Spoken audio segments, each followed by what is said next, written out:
Welcome friends. Today we are going to study unit number 3 and read number 2. It's the poem Woodman Spat the Tree. Friends, as you can see on the screen, what is going on here? Here one woodman is coming to cut the tree and one person in the left corner is speaking stop. It means this page, this slide or this screen is making the meaning clear before you that here somebody wants to cut the tree and the other person wants to save the tree. Yes friends, our today's poem is about environment. In the previous lesson, Females for Forestry, આપણે જોયેલું કે એમાં મહિલા મંગળ દળની સંસ્થાની મહિલાઓ જે વૃક્ષો બચાવવા માટે આંદોલન કરેલું અને સફળતાપૂર્વક એમણે જંગલના વૃક્ષોનું રક્ષણ કરેલું અને એમનું કહેવું હતું કે વૃક્ષો તો અમારા બાળકો જેવા છે, એમનું અમે રક્ષણ કરીશું. દોસ્તો, આપણી ભારતીય સંસ્કૃતિમાં ઇન અવર ઇન્ડિયન કલ્ચર આપણે કહીએ છીએ છોડમાં રણછોડ.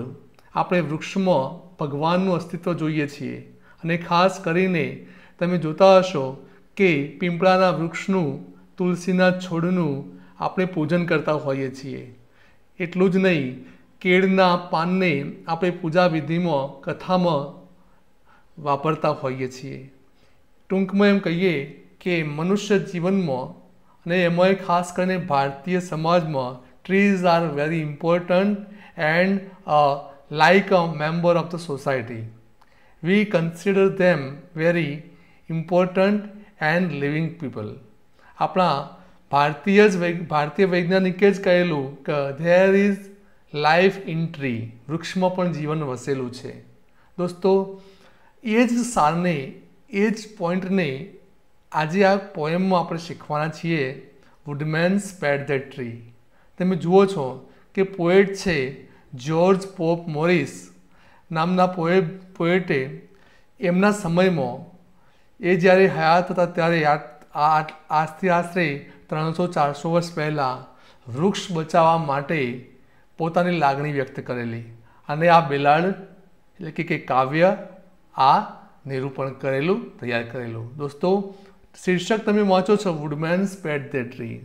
દોસ્તો, આ કાવ્યના વિશે વાત કરીએ એ પહેલાં હું તમને એક નાનો વિડીયો બતાવવા માગું છું. Let's have this video and see the story, what happens in the story. It's a very interesting story to understand.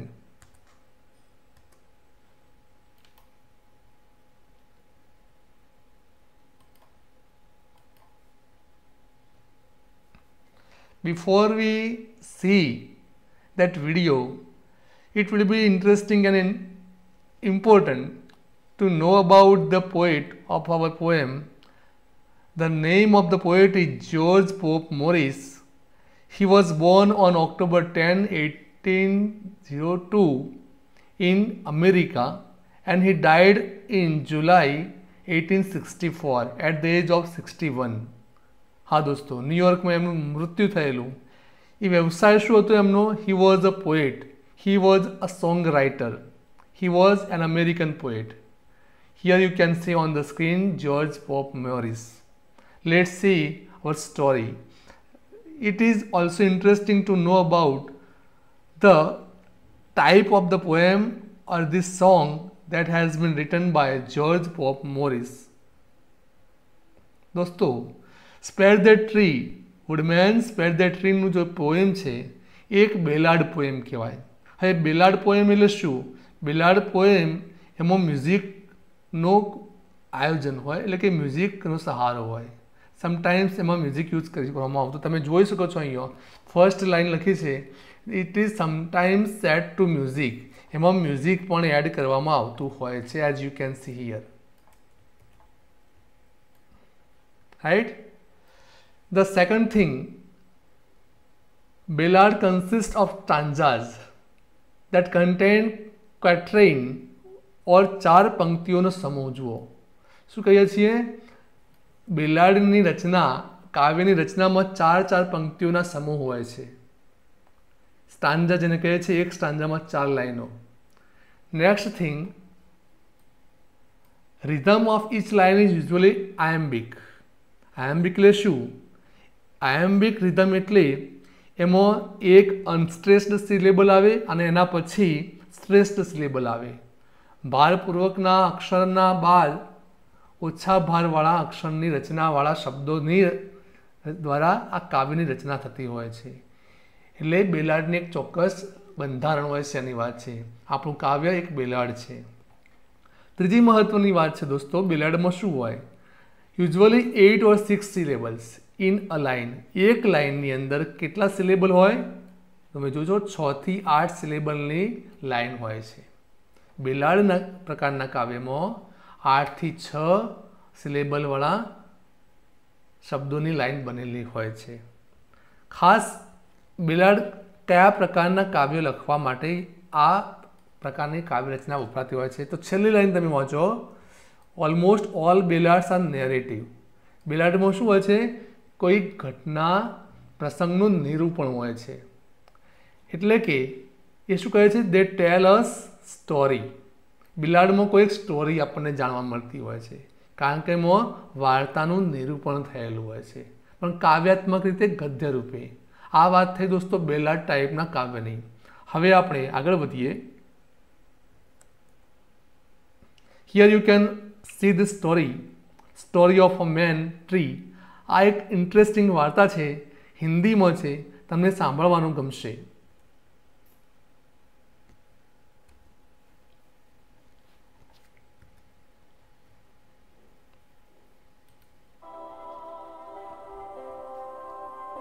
जब मैं पहली बार मरा तो मुझे कुछ भी एहसास नहीं हुआ।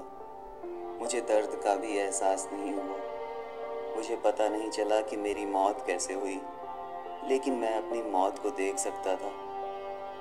मेरी पत्नी जो मुझे जगाने की कोशिश कर रही थी, मुझसे सवाल पर सवाल पूछे जा रही थी। अफसोस कि मैं उसके जवाब न दे सका। चूँकि मैं पेड़ पौधों से मोहब्बत करता था, इसलिए मेरी ये ख्वाहिश थी कि मेरी कब्र के ऊपर एक पेड़ लगा दिया जाए, और लोगों ने वैसा ही किया। उस दिन मुझे ऐसा लगा जैसे मेरी इंसानी ज़िंदगी पूरी हो गई। मिट्टी से बने थे और मिट्टी में ही मिल गए। कुछ दिन गुजरते ही मुझे एहसास हुआ कि मैं ज़िंदा हूँ। मैं चीज़ों को महसूस कर सकता था। मेरी आत्मा उस पेड़ में समा चुकी थी, और जैसे जैसे वो पेड़ बड़ा होता चला गया, मेरी महसूस करने की ताकत भी बढ़ती चली गई। और अब मुझे पूरा यकीन हो गया कि मैं ज़िंदा हूँ, क्योंकि मैं सूरज की गर्म रोशनी को भी महसूस कर सकता था, बारिश के पानी को भी महसूस कर सकता था, और तेज़ सनसनाती हवाओं को भी महसूस कर सकता था। मेरी तरह वहाँ पर और भी लोग थे जो ये चाहते थे कि उनकी कब्र के ऊपर एक पेड़ लगा दिया जाए। इस तरह वहाँ पर बहुत सारे पेड़ थे। हम एक दूसरे से बात भी कर सकते थे। हम एक दूसरे से बहुत प्यार करते थे। धीरे धीरे वहाँ पर और भी लोग आते चले गए, और वो जगह एक जंगल में बदल गई। कई साल गुजर गए, लेकिन इंसान, हाँ वही इंसान जो अपनी ज़रूरतों को पूरा करने के लिए दूसरों को नुकसान पहुँचाते हैं, अब उन्होंने हमें काटना शुरू कर दिया। धीरे धीरे उन्होंने पूरा जंगल साफ कर दिया। अब मैं अकेला था। वो सारे पेड़ काट दिए गए जिनसे मैं बातें किया करता था, जिनसे मैं प्यार करता था। अब वो मेरी तरफ बढ़ रहे थे, और मैं उनके आने की आहट को भी महसूस कर सकता था। वो गाड़ी की आवाज़, उनके पैरों की आवाज़। उस दिन मुझे डर का एहसास हुआ, और वो मेरे करीब आकर जब मुझे काटने लगे तो मुझे बहुत दर्द हुआ। इतना दर्द कि शायद मैं अपने लफ्ज़ों में बता ना सकूं। और इस तरह मैं दोबारा मर गया, लेकिन इस बार मेरे लिए कोई नहीं रोया।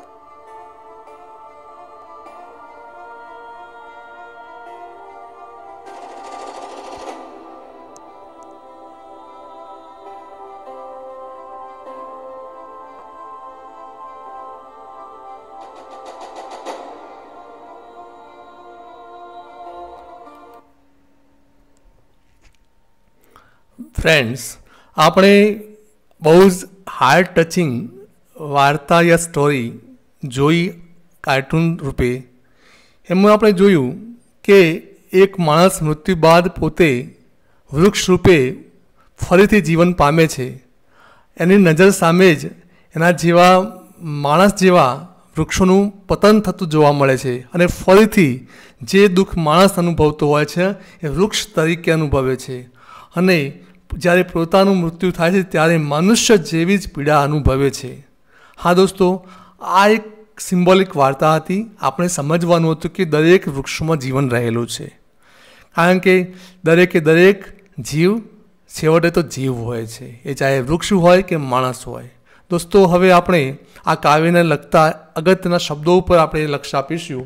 તો there are 15 words of this poem on the screen, and the first word is spare. Spare means what? Spare means રહેવા દે, don't harm, not to harm, એને ઈજા કરીશ નહીં. The second word is bough. Bough means ડાળી, branch. The third word is forefather, એટલે વડવાઓ, પૂર્વજો. The fourth word is shelter. Shelter means આશરો, આશરો આપવો. The fifth word is protect. Protect કરવું એટલે રક્ષણ કરવું અથવા સેવ કરવું. The sixth word is axe. Axe means કુહાડી. Seventh, hew. Hew એટલે કાપી નાખવું, cut down. Forbear. Forbear એટલે કાબૂમાં રાખવું, કંટ્રોલ કરવું. The word ninth, earth. Earth means જમીન સાથે જોડાયેલ મૂળ. અર્થ બાઉન્ડ ટાઈઝ, આમાં શબ્દ એવો છે, અર્થ બાઉન્ડ ટાઈઝ એટલે જમીન સાથે જોડાયેલ મૂળ. 10મો શબ્દ ગશિંગ વિથ જોય, ઉમળકાભેર અથવા ઓવરફ્લોઈંગ વિથ જોય. રાઈટ સાઈડમાં 11મો શબ્દ છે ફેમિલિયર. ફેમિલિયર હોવું એટલે પરિચિત હોવું, અહીંયા જાણીતા હોવું. ગ્લોરી. ગ્લોરી મીન્સ કીર્તિ, નામના અથવા fame. The word 13 over land and sea એટલે દૂર દૂર સુધી. Towering to the skies એટલે આકાશને આંબતું, આકાશને આંબતું. Grateful એટલે કૃતજ્ઞ અથવા ઓબ્લાઇઝડ. દોસ્તો, આ જે આપણે શબ્દો લખ્યા છે એમાં જે શબ્દો આઈએમપી કહેવાય પરીક્ષા માટે, ટેસ્ટ માટે, એના પર આપણે હાઇલાઇટ કરીએ તો સૌપ્રથમ છે આઈએમપી શબ્દ બાઉ. એ શબ્દ આઈએમપી ગણીશું. બીજો શબ્દ છે પ્રોટેક્ટ, મહત્વનો શબ્દ. ત્રીજો શબ્દ છે હ્યુ, પરીક્ષા માટે અગત્યનો શબ્દ. તેના પછી ચોથો શબ્દ છે ફોરબિયર, એ શબ્દ પણ અગત્યનો છે. Next IMP word is familiar, glory અને ગ્રેટફુલ. આટલા શબ્દો આપણે પરીક્ષા માટે આઈએમપી સમજીને યાદ રાખવા પ્રયત્ન કરીશું. હવે આપણે આગળ વધીએ.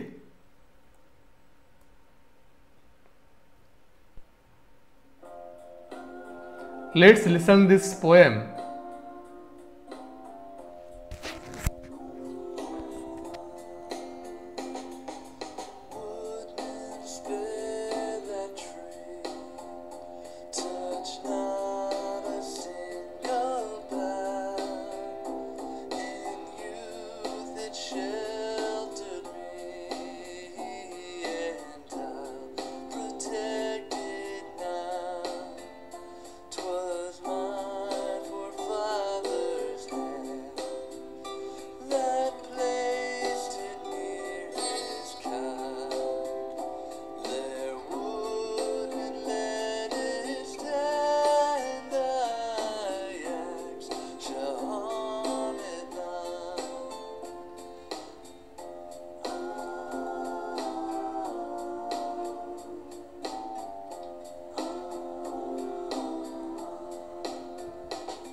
sought his grateful shade in all their gushing joy. Here too my sisters play, my mother kissed me here, my father pressed my hand.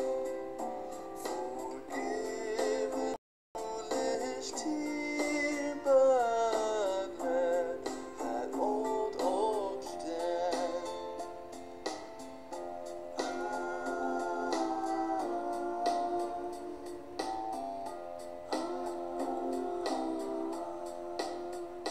My heartstrings round thee cling, close as I bark, old friend. Here shall the wild bird sing, and still thy branches bend. Old tree, the storms outbreak, and woodland leave the sky, while I've a hand to say thy act shall harm it not.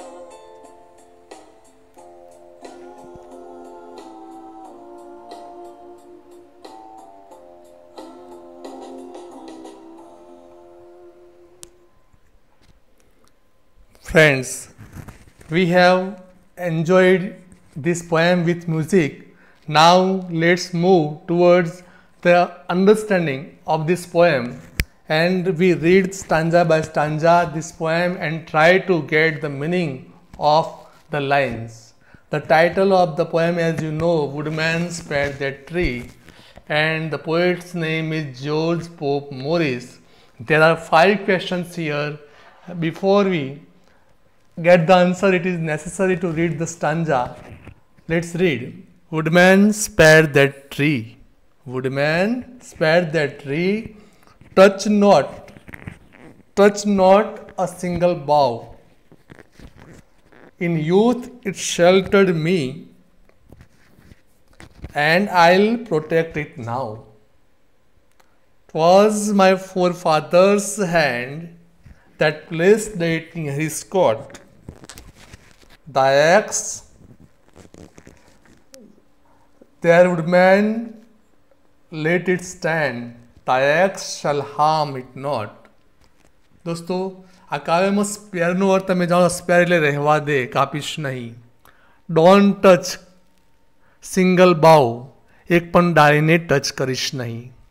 બરાબર છે દોસ્તો. હવે next line આપણે વાંચીએ. In youth it શેલ્ટર્ડ મી, એટલે કે જ્યારે હું નાનો હતો ત્યારે આ વૃક્ષે મને શેલ્ટર આપ્યો હતો, આશરો આપ્યો હતો. આઈ વિલ પ્રોટેક્ટ ઇટ નાઉ, હવે હું એનું પ્રોટેક્શન કરીશ, હવે હું એનું રક્ષણ કરીશ. શેલ્ટર કરવું એટલે કે રક્ષણ કરવું. જુઓ, હવે પ્રોટેક્ટ કરવું એટલે આશરો આપવો, અને શેલ્ટર કરવું એટલે આશરો આપવો, પ્રોટેક્ટ કરવું એટલે રક્ષણ કરવું. યુવાનીમાં આ વૃક્ષે મને આશરો આપ્યો હતો, હવે હું એનું રક્ષણ કરીશ.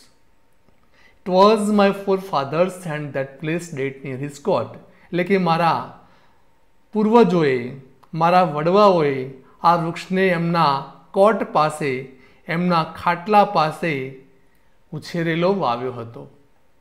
There woodman let it stand, ત્યાં જ એ વૃક્ષને એમને એમ સ્ટેન્ડ રહેવા દે. ડાયક્સ શેલ હાર્મ ઇટ નોટ, તારી કુહાડીનો ગાય એને કરીશ નહીં, ઈજા પહોંચાડીશ નહીં. બરાબર દોસ્તો. હવે આપણે પ્રશ્નો સમજીએ, એનો જવાબ મેળવવા ટ્રાય કરીએ. પહેલો પ્રશ્ન છે, who planted the tree? Who planted the tree? તો અહીંયા જુઓ, હું જે લાઈન તરફ ધ્યાન દોરું છું એ બોક્સ તરફ ધ્યાન આપો, ત્યાં જવાબ છે. It was my forefather's hand, એટલે પોએટ કહે છે મારા વડવાઓએ, મારા પૂર્વજોએ આ વૃક્ષ વાવ્યું હતું. એટલે આપણો જવાબ છે the poet's forefather planted the tree. The second question, which tree was it? આપણે જાણતા આ સ્ટાન્જામાં નથી, પણ આપણે જાણવું રહ્યું કે આ કયું વૃક્ષ છે. આપણે કહીએ કે ઓક નામનું ઝાડ જે છે વિદેશી ઝાડ એ ઝાડની અહીંયા વાત છે. Question number 3, who wants to cut the tree? વૃક્ષ કોણ કાપવા માંગે છે? Right, the woodman. અહીંયા જુઓ પહેલી લાઈનમાં જ છે વુડમેન કાપવા માંગે છે. The fourth question, why does the poet want to save the oak tree? કવિ આ poet why does he want to save the tree? કેમ બચાવવા માંગે છે? Because in his youth the tree sheltered him. આ વૃક્ષે એને આશરો આપ્યો હતો એટલે હવે એને બચાવવું છે. The last question of the stanza, which are the rhyming words in the stanza? આ સ્ટંજામાં આવતા રાઇમિંગ વર્ડ્સ કયા? તમે જોઈ શકો છો બાઉ. આ બાઉ શબ્દ છે એની સાથે કયો રાઇમિંગ વર્ડ મેચ થાય છે? તો નાવ. રાઈટ. અને ટ્રી સાથે કયો શબ્દ મેચ થાય છે? ટ્રી સાથે મી. ટ્રી મી. રાઈટ. હેન્ડ. હેન્ડની સાથે કયો રાઇમિંગ વર્ડ આવે છે? સ્ટેન્ડ. અને કોટની સાથે કયો શબ્દ મેચ થાય છે? Rhyming word cot. Not. Okay, let's go to the next સ્ટંજા.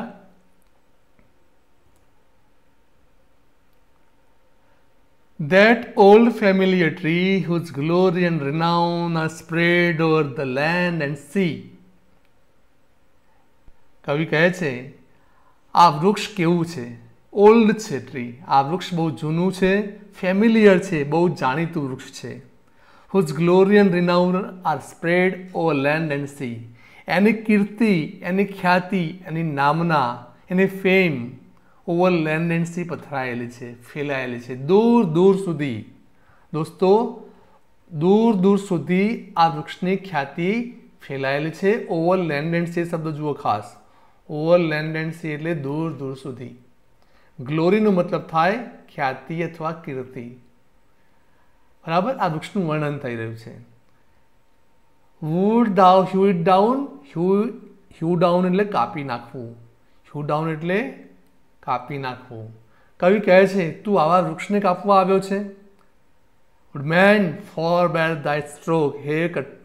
હે વુડમેન, તારા આ કુહાડીના ફટકાને forbear કરી દે, કંટ્રોલ કરી દે, રહેવા દે, સ્ટોપ કર. forbear કર એટલે કંટ્રોલ કર, કાપીશ નહીં. forbear એટલે control. Cut not its earthbound ties. જમીન સાથે જોડાયેલી એના મૂળને તું કટ ના કરીશ. અર્થબાઉન્ડ ટાઈઝનો મતલબ જુઓ દોસ્તો. અર્થબાઉન્ડ ટાઈઝ એટલે શું? જમીન સાથે જોડાયેલા મૂળ એના તું કાપીશ નહીં. કાપવાની ના પાડે છે દોસ્તો. કોણ ના પાડે છે? The poet. O spare that aged oak. રહેવા દે આ એજેડ ઓકને. આ ઘરડા વૃક્ષને, જૂના વૃક્ષને તું કાપીશ નહીં. દોસ્તો હવે શબ્દ ખાસ કયો વૃક્ષ છે? નામ આવ્યું જુઓ વૃક્ષનું નામ. વૃક્ષનું નામ કયું છે? Oak tree. આ વૃક્ષનું નામ છે. Now towering to the skies. આ ઓક ટ્રી અત્યારે આકાશને આંબી રહ્યું છે. ટાવરિંગ ટુ ધ સ્કાઈઝ નો મતલબ થાય આકાશને આંબી રહ્યું છે. બરાબર. હવે question number 6, describe the tree. આ ઓક ટ્રીનું વર્ણન કરો. તો આપણે શું લખવું જોઈએ? તો કહી શકીએ આપણે it is an oak tree. પહેલાથી વાત થઈ. It is an old tree. It is a famous tree. It's a big and tall tree. Its roots are very deep in the earth. Right, and it is touching to the sky. So it is a very famous, very big, very tall tree, and the poet likes the tree. The question number 7, find out the rhyming words from the stanza. કયા કયા શબ્દો rhyming word છે અહીંયા? જુઓ, tree તો C. આપણે જોઈએ આ બોક્સ બનાવીને. Tree sea. Renown down.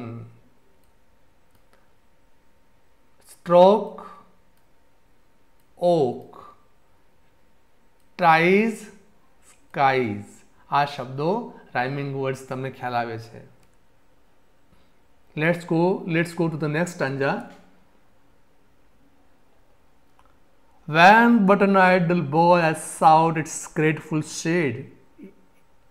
જ્યારે હું આઇડલ બાળક હતો ત્યારે બાળપણમાં આઇડલ એટલે આળસવાળો આળસુ દોસ્તો આઇડલ એટલે આળસુ હું બાળપણમાં આળસને માર્યો આળસના કારણે આ વૃક્ષના ગ્રેટફુલ શેડમાં આશરો લેતો હતો. ગ્રેટફુલ શેડ જેના માટે હું કૃતજ્ઞ છું. ગ્રેટફુલ હોવું એનો અર્થ સાંભળજો. ગ્રેટફુલ હોવું એટલે કૃતજ્ઞ હોવું. આ વૃક્ષે મને છાંયડો આપ્યો હતો. આજે હું વૃક્ષનો આભારી છું. In all their gushing joy here too my sisters played. અહીંયા જ ઉમળકાભેર મારી નાની બહેનો મોટી બહેનોએ એ રમત રમતી હતી. ગશિંગ જોય એટલે ઉમળકાભેર. ગશિંગ જોય એટલે ઉમળકાભેર. કોણ રમતું હતું? The poets sister. My mother kissed me here. અહીં જ આ વૃક્ષ નીચે મારી માતાએ મને વહાલપૂર્વક કિસ કરી હતી. My father pressed my hand. અને અહીંયા જ મારા પિતાજીએ મારો હાથ પકડ્યો હતો. મારા બાળપણની યાદો આ વૃક્ષ સાથે આ જૂના વૃક્ષ ઓલ્ડ વૃક્ષ સાથે આ ઓક ટ્રી સાથે મારી ભૂતકાળની યાદો સમાયેલી છે જોડાયેલી છે. તો ફોરગીવ ધીસ ફૂલિશ ટીયર. તને મારી આંખના આંસુને મૂર્ખના આંસુ લાગતા હોય તો માફ કરજે મને. બરાબર. But let that old oak stand. પરંતુ આ ઘરડા ઓકને તું રહેવા દે, કાપીશ નહીં. બરાબર. હવે પ્રશ્નો જોઈએ. Who played under the tree. કોણ રમતું હતું વૃક્ષ નીચે? તો કહે છે કવિ કે માય સિસ્ટર્સ. એ તો એમ કહે છે માય સિસ્ટર્સ. આપણે કહીશું the poet sisters played under the tree. Question number 9. Which past memories of the poet are attached with the tree. કવિની ભૂતકાળની કઈ યાદો જોડાઈ છે આ વૃક્ષ સાથે? તો કહીએ બાળપણમાં when the poet was an idle boy he used to sit under the shade of this tree, right? Under this tree the poet's sisters played. Under the tree the poet's mother kissed him, and under the tree the poet's father pressed his hand. આટલા જવાબ આપણે 9th નંબરના પ્રશ્નમાં લખી શકીએ છીએ. Question number 10. Which are the rhyming words of this stanza? Rhyming words क्या है दोस्तों? જુઓ. બોય સાથે કયો રાઇમિંગ વર્ડ આવે છે? જોય. શેડ સાથે કયો રાઇમિંગ વર્ડ આવે છે? શેડ. પ્લેડ. હિયર સાથે કયો શબ્દ રાઇમિંગ થાય છે? હિયર. ટીયર. હેન્ડ સાથે કયો રાઇમિંગ વર્ડ થાય છે? Hand. Stand. Okay.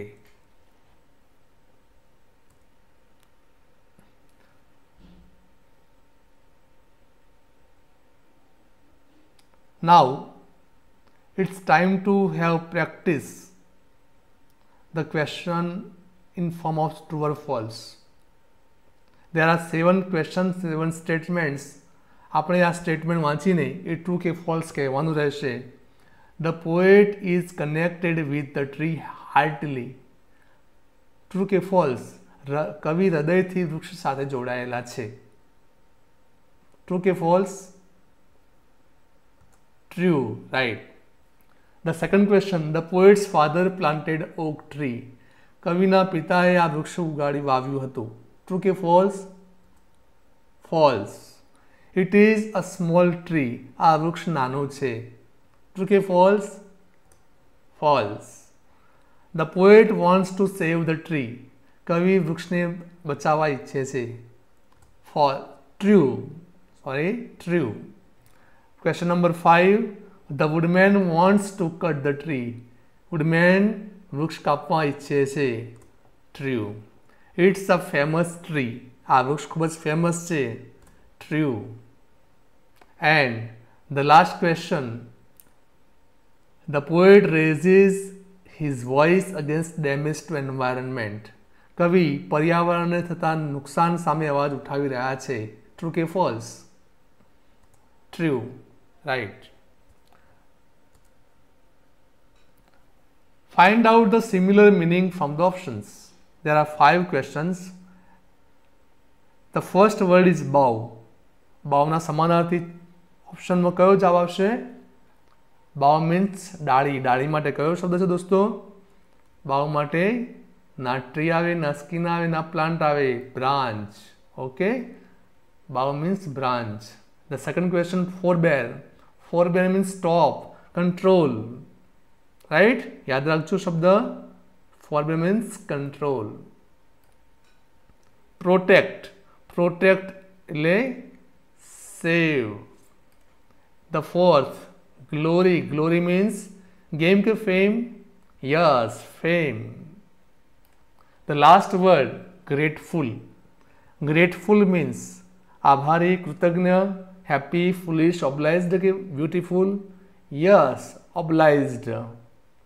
Friends, we have tried to understand this poem. It's a very easy poem to understand. In short, in this poem, what do we learn? The poet wants to save the tree. The woodman wants to cut the tree. The poet is heartily connected with the tree. His past memories are attached with the tree. His forefather had planted the tree. In other words we can say વૃક્ષ એ આપણા જીવન માટે જરૂરી પણ છે. આપણે હાર્ટથી, હૃદયથી એમને સાચવવા જોઈએ. એમનો નુકસાન એ આપણું જ નુકસાન છે. આપણે આ યુનિટ નંબર 3માં વૃક્ષ અને જંગલોના રક્ષણનો સાર સાથેના એક પાઠ ભણ્યા અને આ કાવ્ય ભણ્યા. બરાબર છે. આશા રાખું છું કે તમને આ પોએમમાં સારી સમજ પડી હશે. And you will be able to handle the question in the exam. Thank you. Goodbye.